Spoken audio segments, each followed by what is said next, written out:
Hola, buenas noches. Bueno, pues hoy hoy nos toca exponer a nosotros el Hospital Español, la sesión interhospitalaria. Me va a ayudar a exponerlo la doctora Talia Rodríguez y yo soy Gustavo Estrada. Nos ayudó a coordinar el caso el doctor Mauricio Morales Cadena. Y bueno, vamos a empezar. Tenemos un paciente femenino de 24 años. Ella es originaria de Guadalajara, Jalisco. Vive actualmente en Queenstown, Nueva Zelanda. Y es edecán. Como antecedentes heredofamiliares, nada más de importancia, su madre está viva y tiene hipertensión arterial sistémica. En antecedentes personales no patológicos, fuma a razón de un cigarrillo al día por 5 años, alcoholismo social y toxicomanías, refiere consumo ocasional de marihuana. Bueno, como antecedentes personales patológicos, en el 2014 se realiza un legrado instrumentado. Como antecedentes ginecobstétricos, tiene esa gesta con ese aborto. La última citología vaginal fue en noviembre del 2014, que sale positivo para el virus de papiloma. Y bueno, como método anticonceptivo, usa dispositivo intrauterino desde hace aproximadamente un año, ¿no?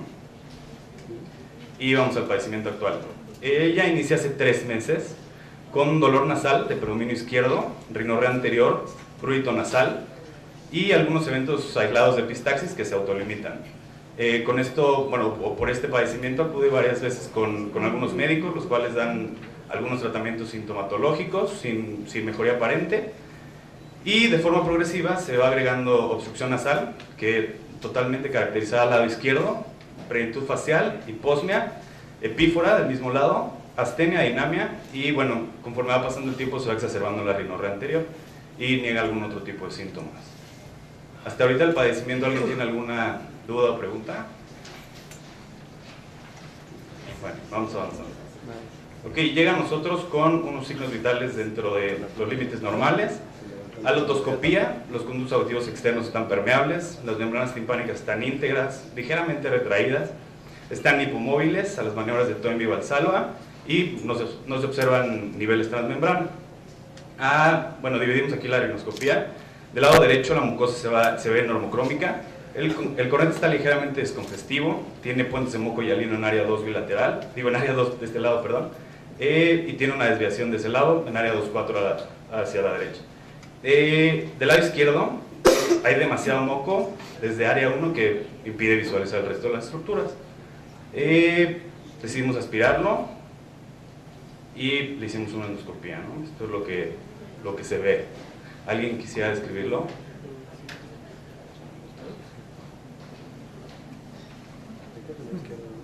¿Algún R1 de algún hospital? ¿No? ¿Quiere que vayamos al papelito?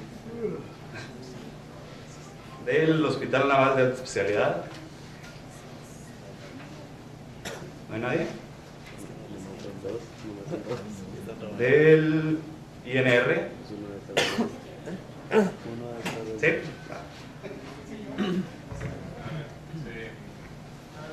Ahorita te llamo el micrófono.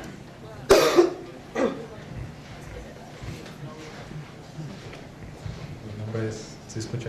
Sí. Mi nombre es Juan Carlos Cernais, soy R1 del INR. Estamos viendo una rinoscopía anterior, se observa una tumoración, pareciera de color blanco amarillento, con un tumor con áreas vascularizadas, parece. No logro distinguir de qué es dependiente, pero pareciera que está sobre el cornete inferior, como si viniera de... Es que no alcanzo a ver el piso. Aquí están las vibrisas, entonces, ¿sí se alcanza a ver la flechita ya? Sí, está sobre el cornete inferior, o sea, arriba, ¿no? Los plácidos los laterales un poco, ¿no? ¿Algo más? Pues sí, o sea, pareciera que viniera... Es que no alcanzo a ver de dónde viene exactamente. Ajá. Es que no se ve el pelo. O sea, tendría que ver más. Okay. ¿Alguien que quiera agregar algo? Bueno, creo que la descripción fue bastante buena, ¿no? Vamos a terminar con la exploración. Tiene una adecuada apertura bucal. la cavidad oral con adecuado estado de hidratación, el paladar duro, la arcada dental y los vestíbulos no hay alteraciones aparentes. La orofaringe está normocrómica, la úvula está central, los pilares anteriores están simétricos, tiene unas amígdalas grado 2 crípticas, no hay exudado y tampoco hay descarga por la pared posterior. En el cuello se palpan unas adenomegalias en triángulo carotídeo del lado izquierdo de aproximadamente 0.5 centímetros de diámetro, son de consistencia aulada, no duelen y son móviles, ¿no? En el macizo facial se observa un aumento de volumen en la totalidad del dorso nasal de predominio izquierdo, se palpa indurado, no duele y no hay cambios en la piel. Y la revisión de los nervios craneales están sin alteraciones todos ellos. Aquí tenemos una foto clínica de la paciente. ¿Sí se alcanza a ver ahí en la pantalla el aumento de volumen?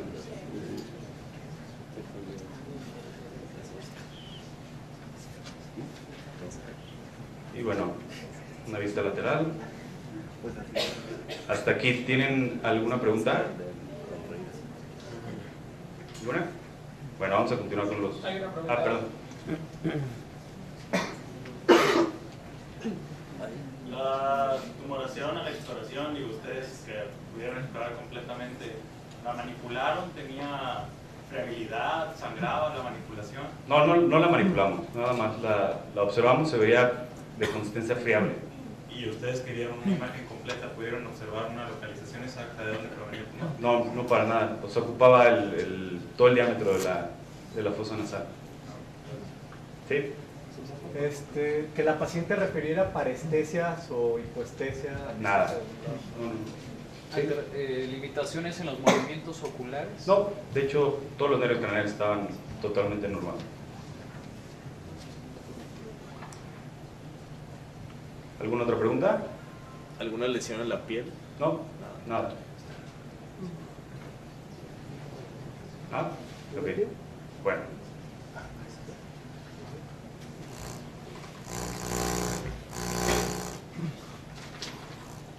¿Alguien que nos pueda ayudar con los diagnósticos? Yo soy una pregunta anterior. ¿De los huesos nasales se palpaba de ese lado alguna alteración, alguna destrucción? Del lado izquierdo solo se palpa como esa tumoración, ese aumento de volumen, pero es de consistencia indurada.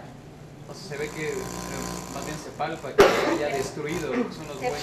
Se palpa de consistencia indurada como si fueran los huesos nasales.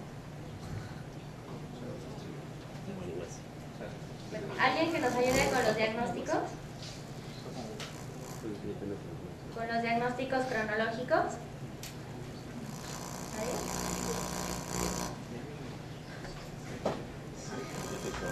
Del Centro Médico Nacional Siglo XXI. Acuérdense de decir su nombre para tomar la participación, doctores. ¿El centro médico? ¿Nadie del Centro Médico? No. ¿Del ICEMIN Plan de Pantla? Sí. Pues el cronológico. ¿Tu nombre, doctora? Karen Gómez. El cronológico pues sería crónico, el topográfico pues una tumoración de fosa nasal, el sindromático probablemente también senos paranasales, sindromático,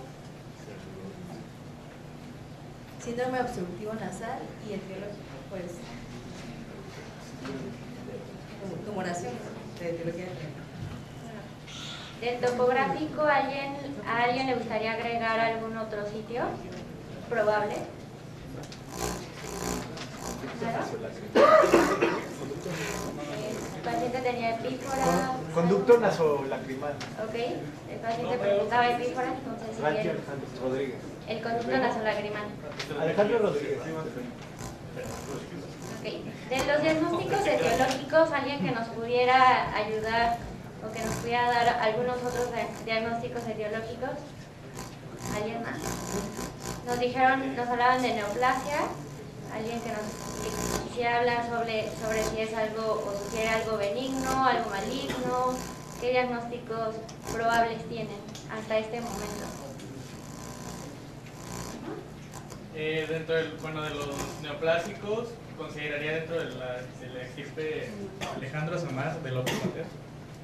De la parte benigna, el papiloma nasal, por el antecedente, no está totalmente relacionado el VPH por transmisión sexual con la aparición del papiloma nasal, pero bueno, tiene un antecedente de importancia en el paciente y puede ser. ¿Recuerdas con qué estirpes, con qué VPH se relaciona más el papiloma nasal invertido? 6 y 11. 6 y 11, está bien.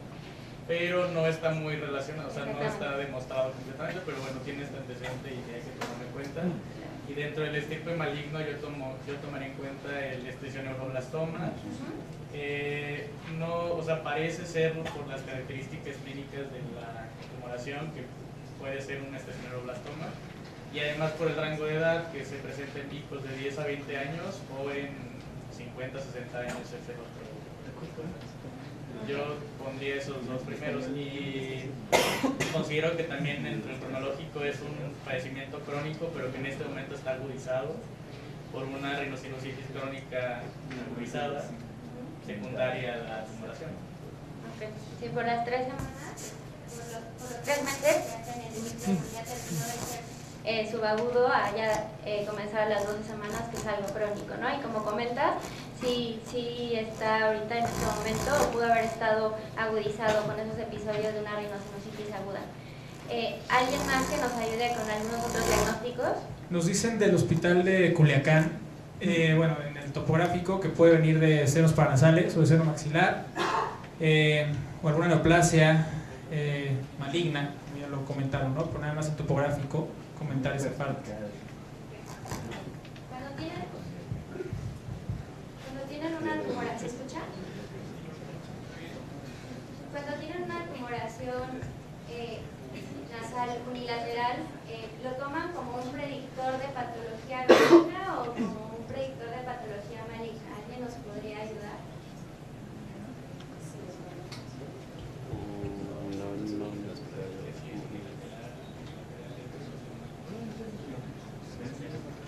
¿El Hospital Regional Adolfo López Mateos?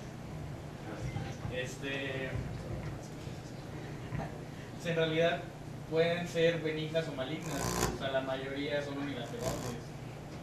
Entonces, como predictor, cuando tienes un paciente con una tumoración unilateral, lo primero que piensas es que es algo benigno o es algo maligno. Yo sé que tiene que ver con como que me fijo en otras cosas, en la edad del paciente, si tiene algún otro factor de riesgo, no sé. Pero por frecuencia, cuando tenemos una tumoración unilateral, tenemos que pensar siempre primero en algo benigno. ¿Okay? ¿Alguien más que nos quisiera ayudar con algún otro diagnóstico? Bueno, aunque está fuera del rango de edad, digo, va muy rápido, puede ser un carcinoma escamoso, aunque se encuentra fuera del rango de edad, sean hasta 50, 60 años. Rodrigo Fernández del CIT de Noche.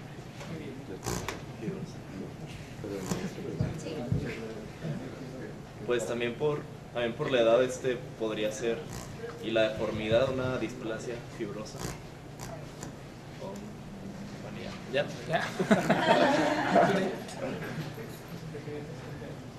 ¿Saben cuándo empezó a reglar? ¿Perdón? ¿Cuándo empezó a menstruar? No tenemos un dato. Gracias. Acá hay otra. Las lesiones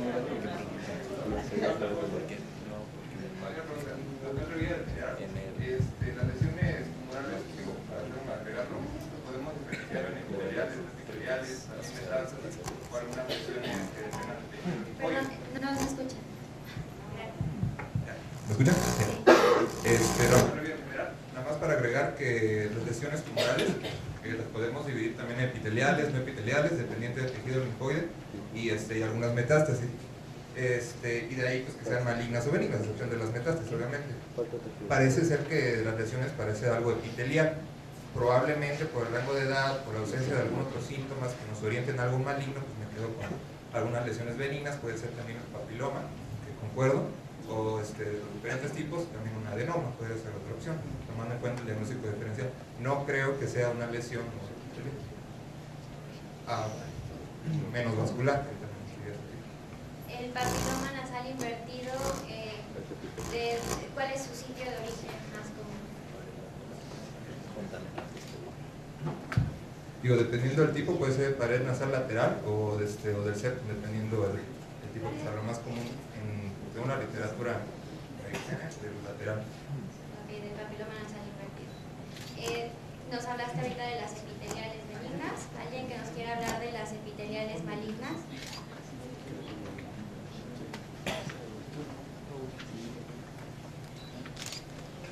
Del Centro Médico Nacional 20 de noviembre. ¿Qué pasó? ¿O de alguna otra neoplasia?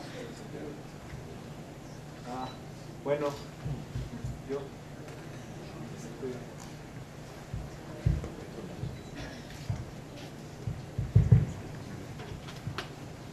Bueno, las principales lesiones epiteliales malignas son tres. Una, la más importante, es el carcinoma epidermoide, que es el más frecuente. Se puede asociar a una lesión previa por papiloma, y el siguiente sería, aunque la edad está más bien en la quinta, sexta década de la vida, como lo había dicho. Después seguimos con el adenocarcinoma. El carcinoma también es un poco más jóvenes que el epidermoide, pero se asocia mucho a trabajadores de pieles o de carpinteros que están en contacto con madera y todo eso. Y por último, el adenoideo quístico, que ese generalmente luego se identifica mucho en etapas tempranas porque tiene una gran invasión a nervios. Entonces, aunque son muy pequeños, siempre el 60-70% ya tienen invasión neurógena al diagnóstico, que sería como algo que veríamos en una lesión tan grande en este caso. Otro del que podríamos tener en cuenta es el melanoma, que son de los epiteliales, que hay los melanomas amelánicos y los típicos, pero bueno, no creo, esos tienen muchas metástasis, luego muy al principio de la enfermedad, son muy invasivas. No me parece que sea tampoco el caso. Más o menos. ¿Alguien piensa en alguna lesión vascular? ¿Ha tenido episodios de epistaxis? ¿Nadie piensa hasta ahorita en algo vascular?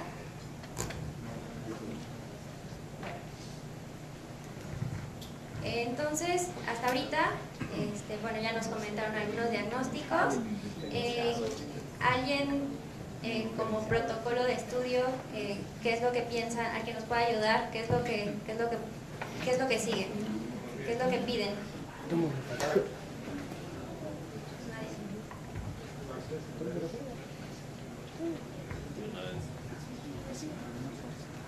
¿De la raza?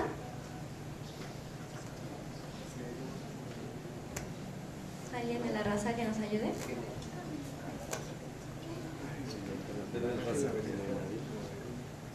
¿No hay nadie de la raza?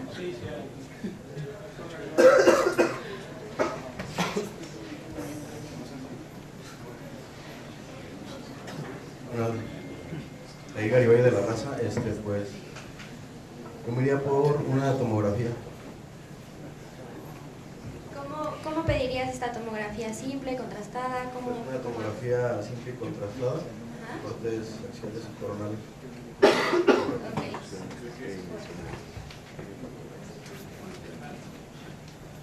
Dentro de los estudios de imagen, bueno, ahorita me comentas que quieres una tomografía. ¿Por qué una tomografía y no ningún otro estudio de imagen? ¿Nos podrías ayudar tú mismo? ¿Por qué una tomografía y no cualquier otro estudio de imagen?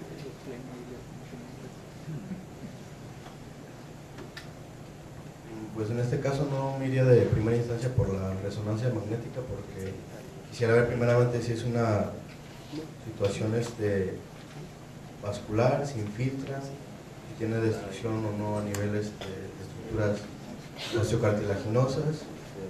Yo creo que la tomografía en este caso me daría más datos que la resonancia magnética. Okay. Esta es la tomografía. ¿Quién nos puede ayudar a describirla? ¿Del Hospital General de México?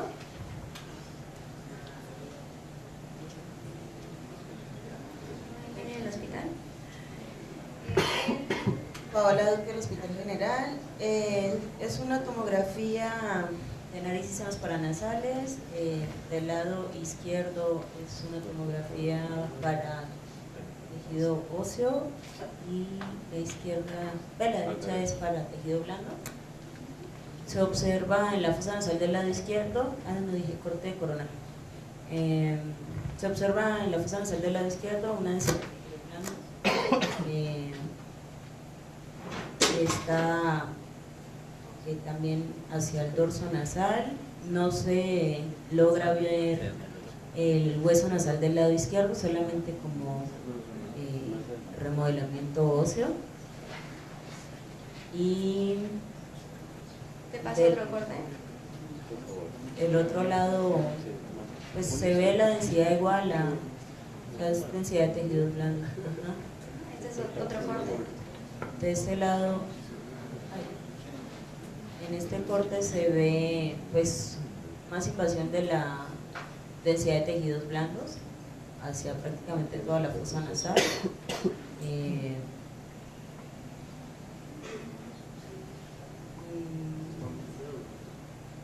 paso más corto. Sí.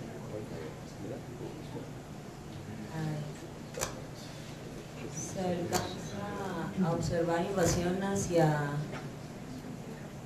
etmoides, hacia la fosa nasal del lado derecho también, densidad de tejidos blandos.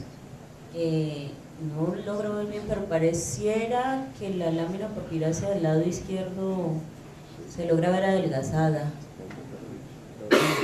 Y el maxilar del lado izquierdo se ve ocupado también por densidad de tejidos blandos.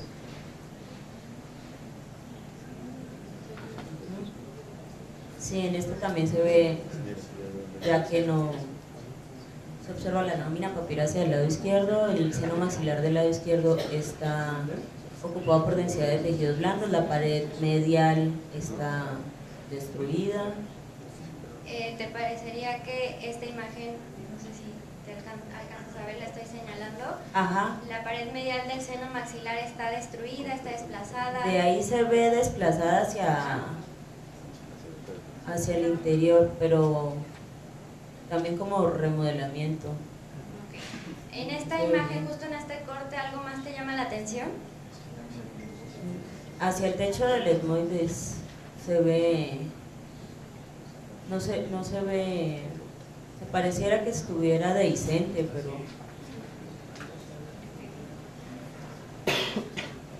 ¿otro corte? ¿Algo más que quisieras agregar en estos cortes? no, o sea, ocupa toda la fosa nasal, las celillas germinales anteriores, posterior, hasta el techo. Ok. Con estos... Perdón, del Hospital Civil de Culiacán también nos dicen que para ellos proviene del pecho, de la fosa nasal, entonces que se origina de ahí, lo que nos están comentando. Con estas imágenes podrías decir que para ti es una lesión expansiva, que es una lesión erosiva. Es una lesión expansiva. Okay.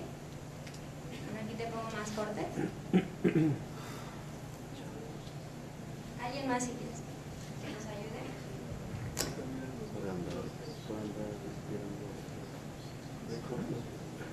¿Alguien del hospital? ¿El Adolfo López Mateos? Salió otra vez, perdón. Bueno, ahí estamos viendo cortes axiales, igual del lado izquierdo para tejidos, para hueso, del lado derecho para tejidos blandos. Y en esta imagen estamos a nivel de etmoides, estamos viendo celillas etmoidales anteriores y posteriores y seno esfenoidal. Y del lado izquierdo lo que me llama la atención es que no se puede delimitar las celillas, entonces en esta parte parece que sí está erosionando el hueso, pero como ya había dicho la doctora, sí tiene más componente, al parecer, de expansiva, aunque sí en ciertas áreas está destruyendo el hueso. Okay. Vamos bajando los cortes. Pues lo mismo, nada más también en ciertas áreas, más anterior principalmente de la lámina papirácea para la órbita. Ajá. Más anterior sí parece que está erosionado. ¿Qué opinan muy del hueso adelgazado. nasal izquierdo? Pues se ven como secuestros óseos, o sea, como que sí lo desplazó, pero o sea, definitivamente sí está erosionado también. ¿Más imágenes?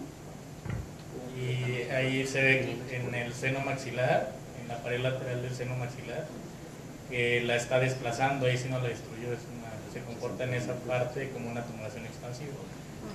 Y pues sí, yo considero que puede ser un estesioneuroblastoma. En los cortes coronales se ve ahí el hueco en la lámina nerviosa. Con este estudio de imagen, además del estesioneuroblastoma, ¿podrían descartar alguna otra patología o a qué los orientó? ¿Por qué diagnósticos se van perfilando? ¿Alguien que nos pueda ayudar?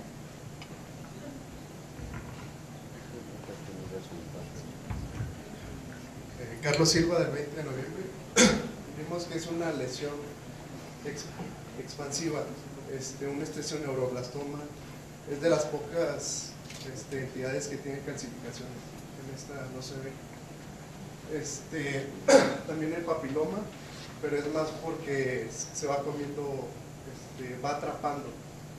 No es porque tenga calcificaciones per se esa tumoración. Yo me iría por un Schwann, ya que es más frecuente que se encuentren etmoides. Exacto. La edad de presentación ahí no cuadraría No tanto. cuadraría. Es en pacientes de 50 60 años, pero podría ser. Ok. Bueno, creo que se van más por un estesioneuroblastoma. ¿Quién nos podría comentar cuál es la clasificación que más se utiliza en estesioneuroblastoma? Kadish, ¿alguien que nos ayude recordando la clasificación? ¿De Pemex?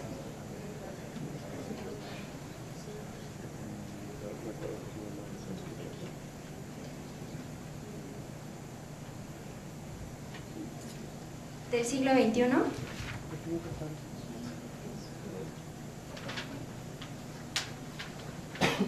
¿Del G.A. González? ¿Alguien más que nos quiera ayudar? ¿Quién sí? ¿Se la sabe?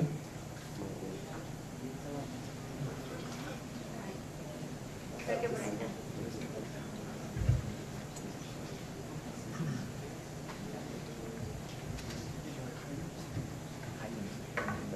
Nayeli Díaz del Hospital de la Raza. Son 4 estadios de la A a la D. El primer estadio es confinada a la cavidad nasal. El estadio B es confinado a la cavidad nasal, senos paranasales. El estadio C es con extensión extranasal. Y el estadio D es con metástasis a distancia. Exactamente. ¿Metástasis locorregionales o metástasis a distancia? ¿Alguien que quiera algún otro estudio? ¿Cuál es el siguiente paso? ¿Alguien? ¿Necesitan algún otro estudio? ¿De tomar una biopsia? ¿Cuál es su plan?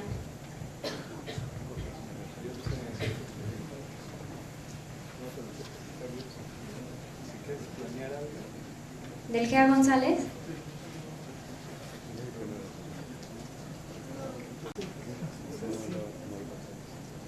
¿Del Hospital Central Militar?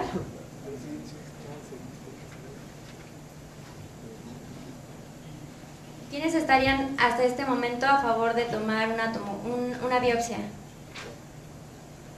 ¿Okay? Una biopsia en consultorio, ¿cómo harías esta toma de biopsia? Sí, el consultorio de la parte anterior de la lesión se ve características muy similares tanto de la parte anterior como posterior. No se ve que sea algo que no es biopsiable como un meningo encefalocele o un meningocele. Tampoco se ve muy vascularizada, que digamos como si fuera un meningioma o algo así que vaya a sangrar mucho. Y aunque fuera, está muy anterior y lo puedes controlar. Si fuera a sangrar, si tomas la biopsia y empieza a sangrar, ¿qué es lo que tienes ahí preparado para para hacer en caso de que te llegue a sangrar el paciente? ¿Puedes un tapón? ¿Solo un tapón? Perfecto. Lili, un encefalocele, comentaste tú, es de las patologías de las neoplasias que no se pueden biopsiar. ¿Cuál es el signo que nos ayuda a descartar o que nos apoya el diagnóstico de un encefalocele? Gutenberg. ¿En qué consiste? El que hace, el paciente va a hacer Valsalva y generalmente va a aumentar de volumen. Expande. Solamente, doctora, en el hospital de Culiacán mencionan que antes, ellos piensan que antes de tomar la biopsia, ellos tomarían una resonancia magnética. Ok.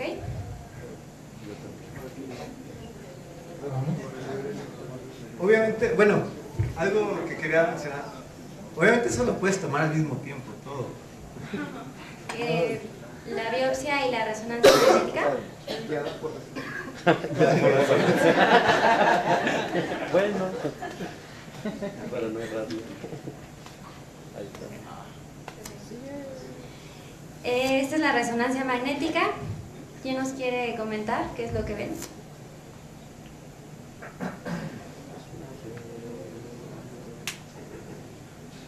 Del Zaragoza. ¿Alguien del Zaragoza?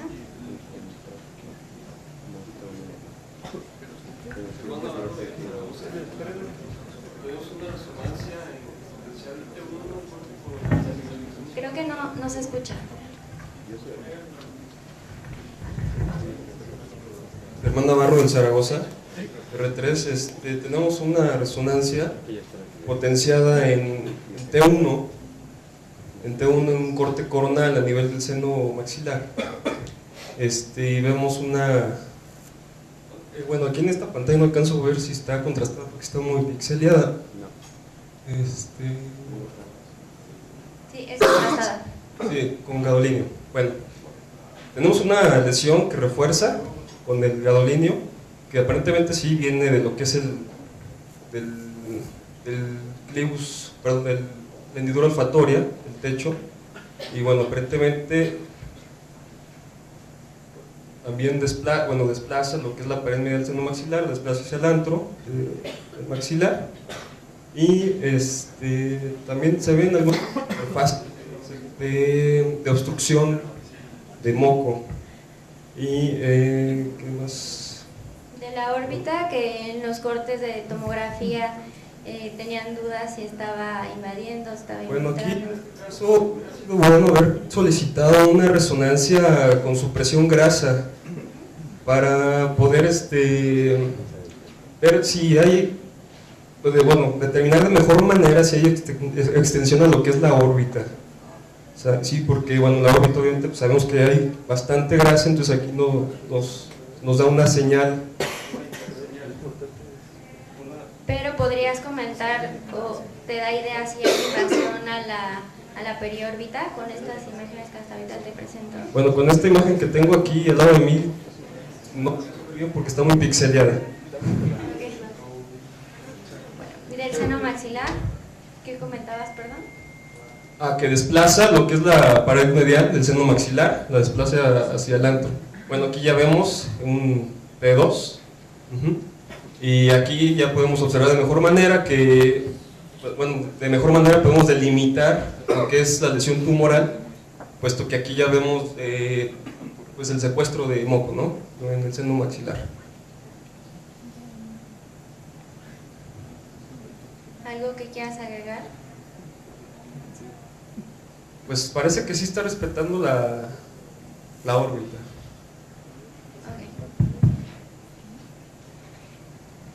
¿Alguien más que nos continúe ayudando con la resonancia del Isemín Tlalnepantla?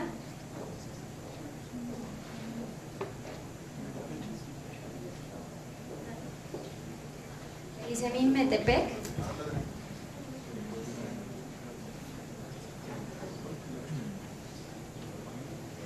¿De la raza? ¿Por ahí alguien de la raza que nos ayude?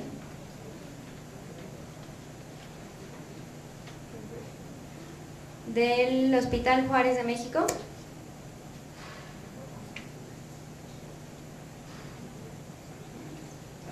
A ver, aquí. Mario Cervantes. El Hospital Juárez. Yo creo que la lesión está contenida por la periórbita, porque en cortes anteriores se veía una interfase entre el tejido de la órbita y la lesión tumoral. Por ejemplo, el único corte donde sí tengo un poco de duda es en el corte del lado derecho de la pantalla. ¿Es el T2? Ajá. Es el T2, ajá. Y probablemente sí, la tomografía que nos presentaste me parece que es una tomografía simple. Es Entonces, simple y contrastada. bueno, porque aquí sí pareciera como si fuera una lesión vascularizada. Se ve hiperintensa en T1 con el gadolíneo y hiperintensa en T2 también. ¿Qué opinas de estos cortes?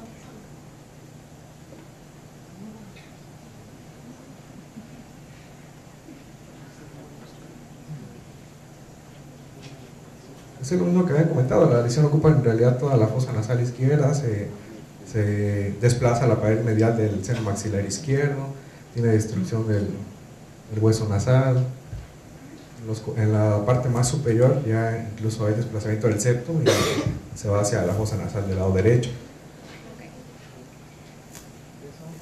Hasta aquí, esto les ayudó para descartar algún diagnóstico. Estaban entre el estesioneuroblastoma y el papiloma nasal invertido. Les cambió un poco el diagnóstico con este estudio.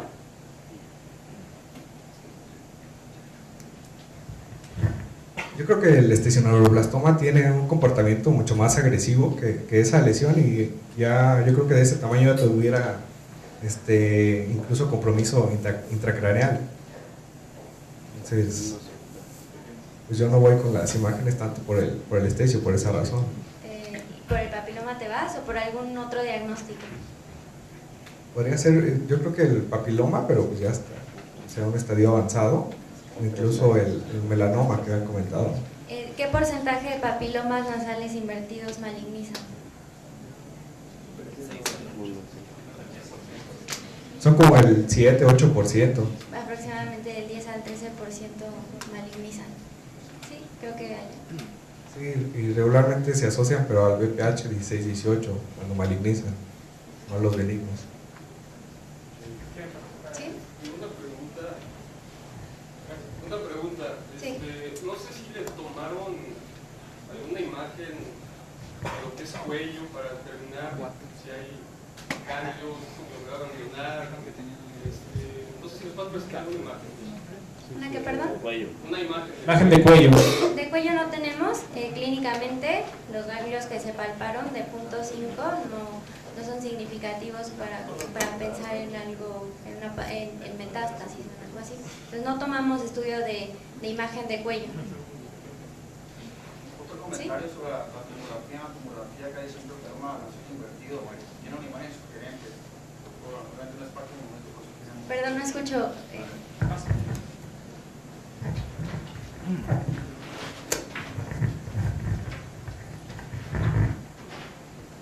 Como comentaba que en la tomografía también nos podemos apoyar, que sugiere que ese papiloma nasal invertido, en este caso no lo es, casi siempre respeta la parte donde nace, se observa como si fuera una espina de lateral a medial, y en este caso no existe eso, por eso no sugiere papiloma nasal, sugiere más un estesio. Entonces se van por algo maligno. Bueno, y también para descartar papiloma también tiene el patrón paternológico, se ve como cerebriforme, que es lo que es de la literatura, y no se ve en este caso. Okay. Ya tenemos los estudios de imagen. ¿Alguien quiere ahora sí hacer una biopsia o pide algún otro estudio? ¿Qué es lo que quieren hacer? Biopsia. ¿Biopsia? Sí. Ok. El hecho de tomar una biopsia, en qué te va a ayudar? ¿Planteamiento quirúrgico? ¿Alguien que nos pueda comentar a favor de una biopsia? ¿Del Hospital G. González?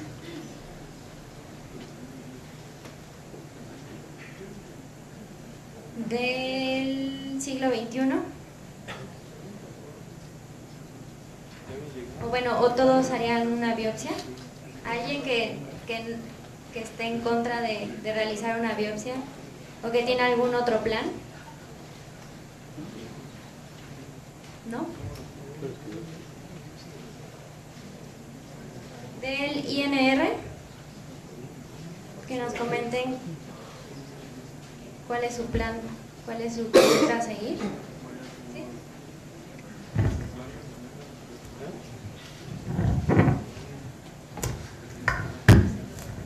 Buenas noches, Daniela Peralta, del INR. Nosotros pediríamos unos laboratorios, una biometría hemática y pues sí consideraríamos hacer una biopsia. Aquí te presento los estudios de laboratorio.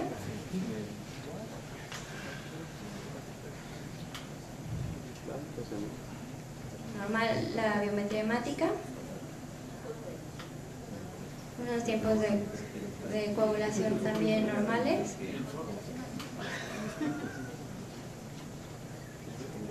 Una química sanguínea. ¿Encuentran algo alterado?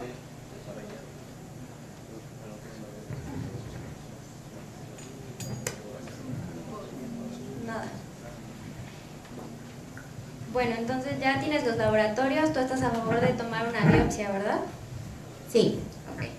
Bueno, ¿alguien que esté en contra de una biopsia? Nadie, ¿verdad? Nosotros sí. Nosotros no realizamos la biopsia en consultorio. Y entonces, bueno, ahora sí les comento. Alguien que nos quiera, de entrada quisimos meter al paciente a cirugía. ¿Alguien nos podría platicar cuál sería el abordaje para resecar esta tumoración?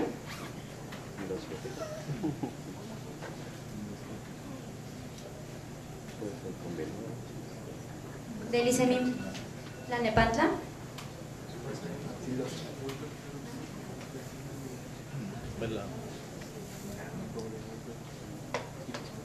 ¿Del Hospital Naval? ¿Del General de México?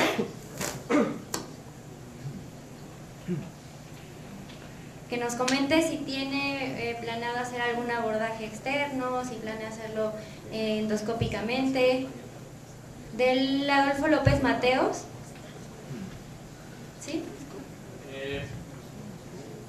Por las imágenes que vi, no considero, considero que se puede sacar incluso con un abordaje endoscópico. O sea, no veo que se meta a órbita o algo más. Creo que se puede sacar por abordaje endoscópico. ¿Alguien que quisiera hacer un abordaje externo? ¿Hay alguien que está en contra de realizarlo endoscópicamente?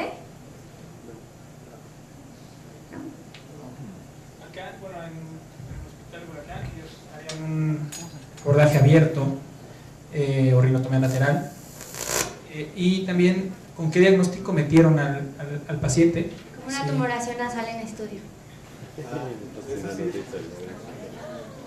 ¿Sí?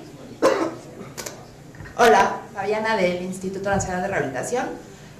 Yo creo que lo mejor sería un abordaje combinado, o sea, está bien endoscópico, que es menos invasivo, pero creo que el tumor es demasiado grande como para pensar que se pueda resecar por completo endoscópico. Y como no tienen diagnóstico con qué lo metieron, lo más importante es saber qué es para ver qué tan agresivos hay que ser. Entonces, metes al paciente y con endoscopía le tomas una buena biopsia, ya que está en quirófano y puedes controlar cualquier complicación.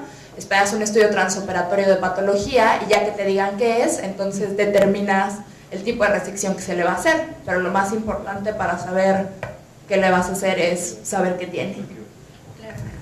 Sí, creo que por acá querían comentar algo. No, lo mismo, que para diseñar un abordaje necesitas saber el diagnóstico. Que si es algo maligno es muy diferente a algo benigno. Entonces, sí, muy importante. Ok. Bueno, pues entonces nosotros metimos al paciente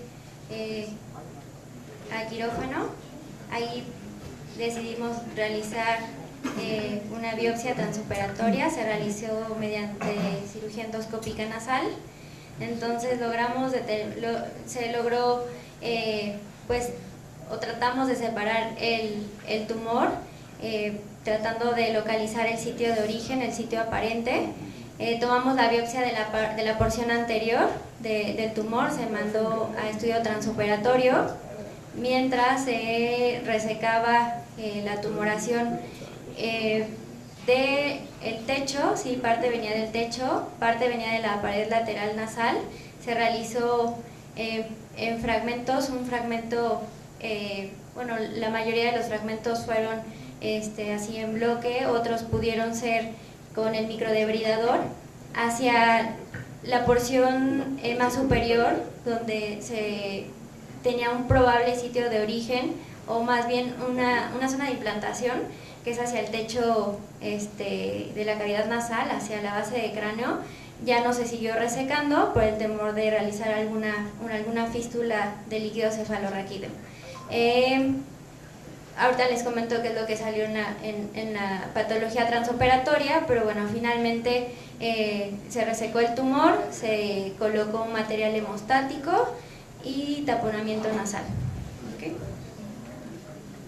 Entonces, el estudio transoperatorio lo que nos mostró, lo que nos reportó a nosotros fue una neoplasia de células pequeñas, redondas y azules, obviamente a clasificar en estudio definitivo.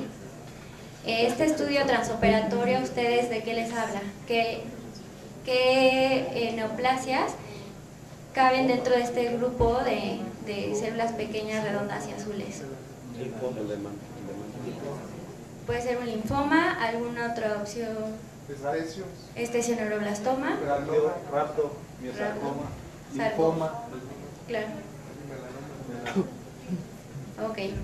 Entonces, bueno, ese fue nuestro estudio transoperatorio, entonces no se resecó el tumor. Y nuestra patología definitiva mostró un carcinoma adenoideo quístico con patrón sólido y expresión de citoqueratina 818. Con permeación linfovascular no se identificaron nervios y los márgenes de resección con neoplasia. Entonces, bueno, les muestro la paciente en el postoperatorio. Se alcanza a ver que ese aumento de volumen que tenía del lado izquierdo pues desapareció. Y bueno, con esta patología, teniendo márgenes positivos, ¿qué es lo que ustedes harían? ¿No? ¿Qué es lo que sigue con esta paciente? Ya tenemos diagnóstico. ¿Sí?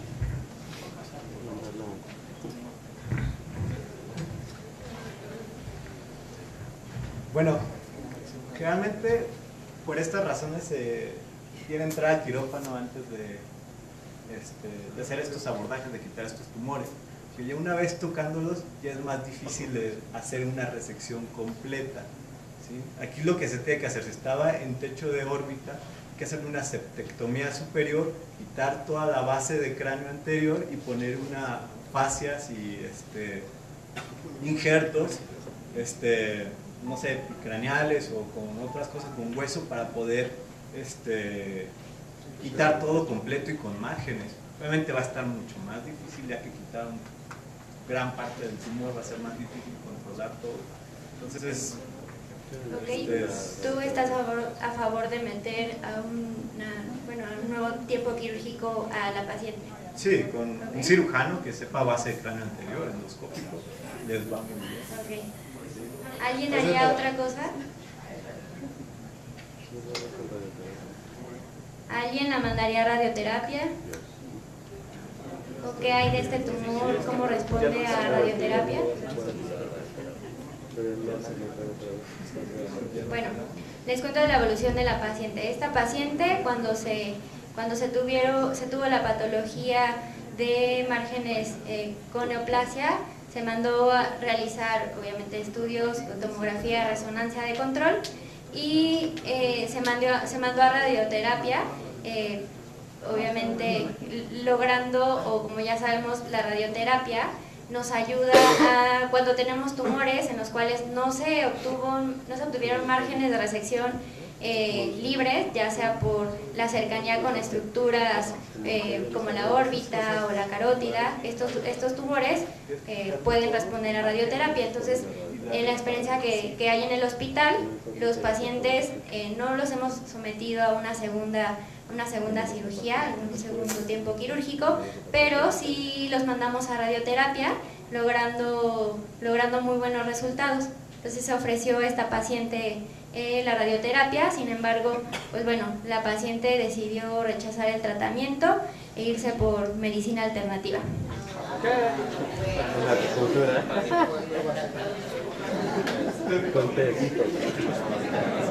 ¿Hasta aquí algún comentario? ¿Sí? Bueno, como tú mencionas, la del líquido quístico también tiene sus factores pronósticos histológicos. Es bueno que no tenía una activación vascular o perineural, eso nos habla de un buen pronóstico. Pero es muy recidivante, aún con una resección muy amplia, le tienes que dar seguimiento hasta por 10 años, dice la bibliografía, porque recidivan mucho ese tipo de tumores. Y la radioterapia sí se ofrece, casi todos los casos menciona que los neoplasias malignas de senos paranasales siempre haces una resección y dependiendo del grado histológico lo mandas a radioterapia, depende de los márgenes, si son positivos o si el cirujano dice que son negativos, pero tiene sale un indiferenciado o alguna variable histológica de mal pronóstico, ya lo mandas a radioterapia aunque tenga márgenes negativos. Exactamente. Comentabas del seguimiento. Normalmente a estos pacientes se les hace seguimiento cada 4 meses con estudios de imagen, cada 4 meses por el primer año, después cada 6 meses por los siguientes 2 años y ya después cada año, como comentas tú, hasta el año. ¿Alguien más tiene algún comentario? Otra parte de la cuestión histológica, ver el porcentaje de componente sólido finalmente, porque también es importante el corte del 30%, si es menor del 30% para ver si es de bajo grado o mayor al 30% en el componente sólido de alto grado, también para darle sabiendo exactamente que el cribiforme y el tubular tienen mejor pronóstico que cuando tienen componente sólido. ¿Algún otro comentario? Bueno, a mí, antes de que pasemos a la revisión, yo personalmente concuerdo con los doctores. Tendríamos que entrar con una biopsia para tener un diagnóstico seguro y posteriormente entrar a hacer el tratamiento. Me gustaría saber la opinión del doctor Jurado y del doctor Macías también, si nos pudiera dar su opinión sobre esta situación, qué opina él de este caso, si hubiera tomado la misma determinación y por qué, ¿no? Bueno, buenas noches. Bueno, yo creo que aquí hay varias cosas. Realmente yo también concuerdo, estoy de acuerdo en que nosotros en el hospital y cuando hemos estado en los servicios de oncología, lo que se hace es hacer una biopsia. Cualquier tumoración no vascular de nariz, la indicación es, y lo que está de acuerdo la mayor parte de la literatura, es hacer una biopsia. ¿Sí? Si tenemos evidencia por imagen de que la lesión no es vascular, el paso siguiente es hacer una biopsia. ¿Sí? Ese es lo que las referencias bibliográficas nos dicen con mayor, o sea, la evidencia de la literatura es así. Por otro lado, yo creo que, algo que yo siempre insisto, o sea, nuestro lenguaje tiene que cambiar. O sea, realmente nosotros no podemos aducir que tiene buen resultado. ¿Sí? O sea, yo puedo decir, yo llevo 500 casos de cirugía de nariz y todos me han salido bien, pero eso soy yo y es anecdótico. ¿Sí? Lo importante es saber qué es lo que le vamos a decir a nuestro paciente, qué pronóstico le vamos a dar, cuál es la supervivencia bruta, cuál es la supervivencia actuarial que le vamos a ofrecer a nuestro paciente, que le vamos a decir a nuestro paciente, porque o sea, nosotros podemos decir, ¿le va bien cuántos años? ¿Sí? ¿Cuánto va a vivir? ¿Sí? Es un paciente que tiene un adenodeo quístico, que sabemos que el comportamiento es un tumor, que aunque es maligno, tiene un comportamiento muy lento. ¿Sí? No es como otros tumores malignos que son mucho más rápidos. Este tiene un comportamiento muy lento y a largo plazo. ¿Sí? Entonces, nosotros tenemos que decir, este paciente puede tener, ya con manejo quirúrgico, y con radioterapia, que se le dio toda la, digamos, todo el armamentario terapéutico, pues aquí habría que consultar en qué etapa está. O sea, no está estadificado, que yo creo que es muy importante el haber estadificado este paciente. O sea, no nos hablaron nunca de una estadificación. Digo, yo no lo vi, no sé si cuando me salí hablaron de ello, pero no creo porque la estadificación se hace tanto por imagen como por clínica como por cirugía. Entonces, de acuerdo a la estadificación, nosotros podemos ofrecer un pronóstico a nuestro paciente. Yo creo que es muy importante el que nosotros tengamos un pronóstico, qué decirle a nuestro paciente. Creo que eso es fundamental. Y bueno, es nada más una intervención nada más para ver que tenemos a veces que cambiar nuestro lenguaje y hablar de supervivencia actuarial, supervivencia bruta, hablar de cómo le va con todos los tratamientos, ¿sí? O cómo le va con un tratamiento. Recuerden que una cosa, en la oncología, como en toda la otorrinolaringología, en todas las enfermedades, el primer tratamiento es el mejor, el primero, ¿sí? Y de eso depende cómo le va a nuestro paciente, ¿sí? Pero el primero es el mejor tratamiento. Entonces yo creo que eso es algo muy importante que se debe tomar en cuenta. Muchas gracias, perdón por la... Gracias. Doctor Macías. Bueno, el caso que se presentó tiene varias circunstancias que creo que son importantes simplemente por el hecho del abordaje a una patología que es unilateral, que al principio todo el mundo, por características clínicas del paciente, nunca se enfocó en una situación maligna, que probablemente sea lo correcto, y conforme se fue desarrollando el tema, pues fue cambiando un poquito esta opinión. Entonces eso como primer punto. La situación de ver que este tipo de lesiones, y normalmente las lesiones que son malignas de nariz, senos paranasales, tienen un comportamiento como patología benigna, lo que hace que tarden tiempo en llegar a buscar atención médica. Se tocaron un par de puntos que, bueno, ya no quise intervenir en ese momento. El objetivo es que se haga el ejercicio, creo que se hizo de manera muy adecuada. De las personas, hubo ahí un poquito de regresión entre las personas que estaban asegurando que era una esthesioneuroblastoma y después las personas que dijeron es que sí quiero una biopsia para hacerlo, y ahorita regresamos a ese tema un poco. Creo yo que en el estudio de imagen faltó un poquito de acuciosidad, particularmente en algunos de los cortes que creo yo que son los más importantes para ver realmente qué invasión tiene esta tumoración en la base de cráneo, que era un corte sagital. El corte sagital nadie lo vio, nadie lo evaluó, y probablemente si me lo ponen ahorita van a ver como toda la base de cráneo está completamente respetada. Entonces, número uno, en ese momento se descarta por completo una esthesioneuroblastoma. ¿Por qué? Porque el origen es del bulbo olfatorio. Entonces tú no puedes tener una patología que es intracraneal y que tenga una representación intranasal que no tenga una violación de la base de cráneo, como se ve ahí claramente. Número dos, cuando vieron el sangrado y la manipulación que se hizo cuando se tomó la biopsia, hay gente que dijo, bueno, esa es la razón por la que se toman algunas biopsias dentro del quirófano, y la situación ahí es, si uno sigue ciegamente nada más las guías que leemos, pues se pierde un poco esa situación de evaluar a cada paciente como una individualidad, ¿no? Yo creo que en este tipo de casos, independientemente de que la vascularidad, nos quedaba un poco la duda con el estudio, que la intervención, particularmente con la cuestión de la base de cráneo, quedaba claro que no lo tenía, era una cuestión que podía o podía no hacerse. Yo creo que cualquiera de ustedes, estando en su servicio, si hacían una biopsia de esas características, probablemente iba a ser algo que se resolviera de manera sencilla.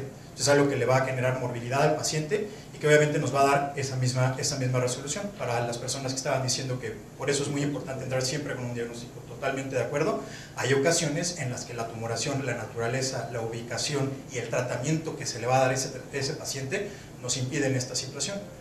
Otro punto a favor en lo que se comentó, no volteé a ver, pero alguien hablaba de hacer una resección craneofacial endoscópica, hacer una reconstrucción de la base de cráneo. yo quisiera que esa, no sé quién lo dijo, no importa, pero el objetivo es, con esta tomografía siguen justificando el que se haga una resección craneofacial endoscópica con toda la morbilidad que significa y sabiendo que a ese paciente se le tiene que dar una radioterapia posterior. Probablemente no. ¿Por qué? Porque sabes precisamente que si no tiene esa invasión ahí, el hacer una resección adecuada, que les digo, yo no hice esta cirugía, yo no estuve presente, pero si no hay evidencia de una invasión hacia la base del cráneo, y francamente en los estudios no se ve, no se debe de aumentar la morbilidad simplemente por el objetivo de aumentarla. De igual manera, lo que había de duda entre invasión y no invasión de la periórbita, hay varios cortes en los que se ve muy claro en el que existe simplemente una remodelación, porque se ve la interfase claramente, no se necesita una resonancia magnética con supresión grasa para ver si existe una interfase entre la lesión y las estructuras que son intraconales, claramente con la imagen se veía. Entonces, creo que esto tiene que determinar cuál va a ser el abordaje quirúrgico, inclusive sin tener el diagnóstico, porque no es el objetivo, o sea, el objetivo de estas sesiones no es decir el diagnóstico, decir la atiné y esto es lo que es simplemente el saber una tumoración de senos paranasales unilateral que tiene estas características, qué es lo que voy a hacer yo al final del día para tratar de resolver el problema. Si ven un poquito, y la verdad es, les digo, yo el caso no es mío, yo no lo revisé, pero si hablamos un poquito acerca de sobrevida, y creo que es lo que van a tocar un poquito más adelante en la revisión, que es muy importante, como comentaba el doctor Jurado, la resección quirúrgica, cuando no tiene una invasión intracraneal, por más no vamos a ir siguiendo una invasión perineural que es microscópica, eso es imposible, y no le va a aumentar la sobrevida al paciente. Ese paciente lo que hay que hacer es resolver en ese momento el problema, tener el diagnóstico y dar ese seguimiento, que siendo cirugía endoscópica o abierta, cirugía más radioterapia, cirugía con quimio de inducción y con radioterapia, la verdad es que no hay un cambio tan significativo. El único que sí se sabe es que si solo se le da la radioterapia, la recurrencia a menor tiempo es mucho mayor. Entonces, sí concuerdo en esos puntos, pero creo que hay algunas situaciones que se tienen que individualizar en cada caso, y esto es porque el día de mañana ese paciente, como le llegó al doctor Morales y a la gente del hospital, pues puede llegar a su consultorio y hay que tomar esas decisiones correctas en ese momento. Muchísimas gracias, don Macías. Bueno, pues si quieren pasamos a la revisión, por favor. Bueno, vamos a hacer una revisión bibliográfica breve. El carcinoma adenoideo quístico también es llamado cilindroma, representa más o menos un 5% de los carcinomas en senos paranasales, representa un 0.15% de los carcinomas en cabeza y cuello. Es frecuente en las glándulas salivales, este tipo histológico, más común en el paladar duro. Es de crecimiento lento, como lo mencionaban, es insidioso y esto condiciona un diagnóstico tardío, ¿no? La invasión perineural que también estábamos comentando. Bueno, la característica son células basaloides con diferenciación primaria mioepitelial. En la cavidad nasal se asocian a un mal pronóstico, tienen recurrencias frecuentes y tardías. La edad de presentación media es de 57.4 años, es discretamente más frecuente en mujeres, donde el síntoma más común es el dolor nasal, la obstrucción y en ocasiones epistaxis.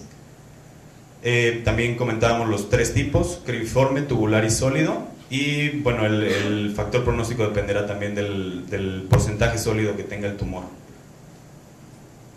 72% de estos tumores se diagnostican en etapas 3 y 4.